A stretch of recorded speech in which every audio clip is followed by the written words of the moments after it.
আরাফার দিনে বিশেষ আমল সমূহ জানতে চাই। আরাফার দিনে একদিকে হাজী সাহেবদের জন্য আমল, আরেকটা হলো যারা আরাফার ময়দানে নাই তাদের জন্য আমল। যারা হাজী সাহেবরা আরাফার ময়দানে অবস্থান করছেন তাদের জন্য ওই দিনের সবচেয়ে শ্রেষ্ঠ আমল হলো লা ইলাহা ইল্লাল্লাহু ওয়াহদাহু লা শারীকা লাহু লাহুল মুলকু ওয়া লাহুল হামদ ওয়া হুয়া আলা কুল্লি শাইইন কাদির।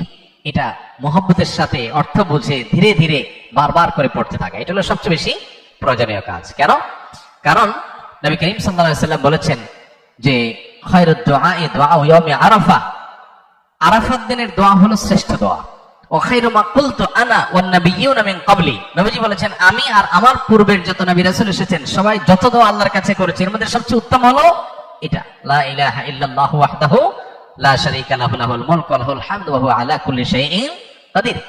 আল্লাহ ছাড়া সত্যিকারের কোনো মাবুদ নাই।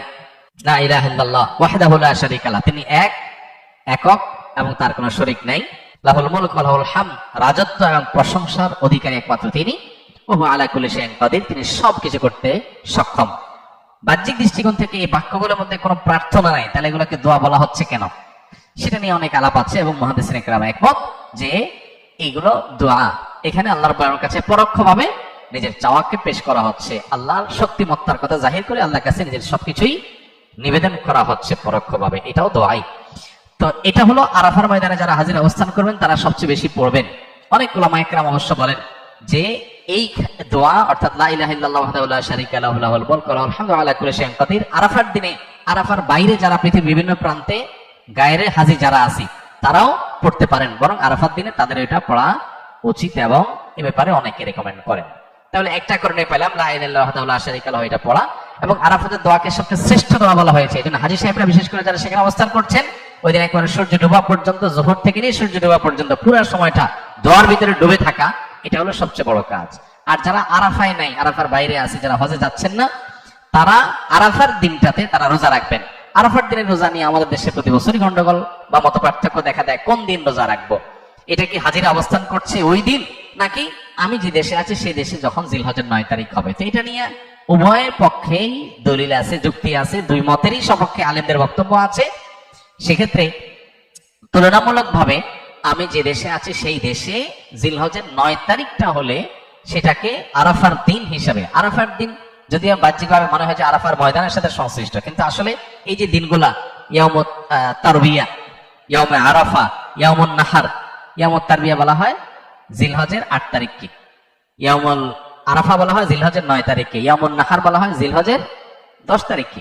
এখন এই নামগুলো যদিও হাজীদের হজের সাথে রিলেটেড, কিন্তু হজের বাইরে যারা আছে তাদের জন্য আপনার ফিকহের কিতাবগুলোতে বিভিন্ন দ্বীনি কিতাব পুস্তকে ইয়াউমে তারবিয়া, ইয়াউমুন নাহার বলা হয়েছে। এর মানে এটা না যে হাজীদের সাথে মিল করতে হবে, যে দেশে যেটা হবে সেটাই প্রযোজ্য হয়।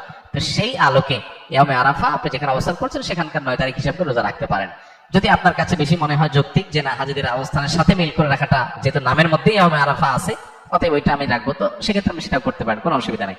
কোন কোন রিওয়ায়াতের আলোকে জিলহজের প্রথম 9 দিনের প্রত্যেক দিন রোজা রাখা উচিত, কারণ মা মিন আইয়ামিন আল আমালুস সালিহু ফিহিন্না আহাব্বিরাল্লাহু মিন হাদিহিল আইয়াম, বুখারীর হাদিস রয়েছে।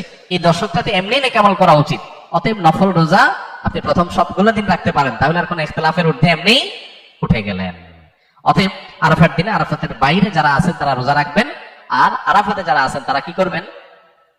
ওই যে লা ইলাহা ইল্লাল্লাহু ওয়াহদাহু লা শারীকা লাহু বেশি বেশি পড়বেন, আর বেশি বেশি আল্লাহর কাছে দোয়া করবেন। দোয়াটা অবশ্য আমরা আরাফাতে যারা নাই তারাও করতে পারি। আমার বিয়ের পূর্বে আমি আমার বাবা মাকে স্পষ্টভাবে নিষেধ করেছি তারা যেন কোনো প্রকার যৌতুক গ্রহণ না করে।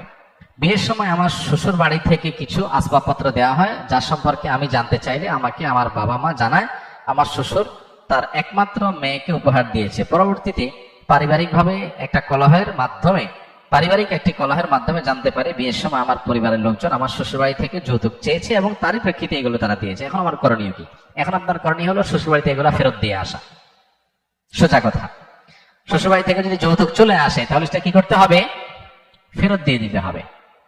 ফেরত দিয়ে আপনি দায়মুক্ত হওয়ার চেষ্টা করবেন।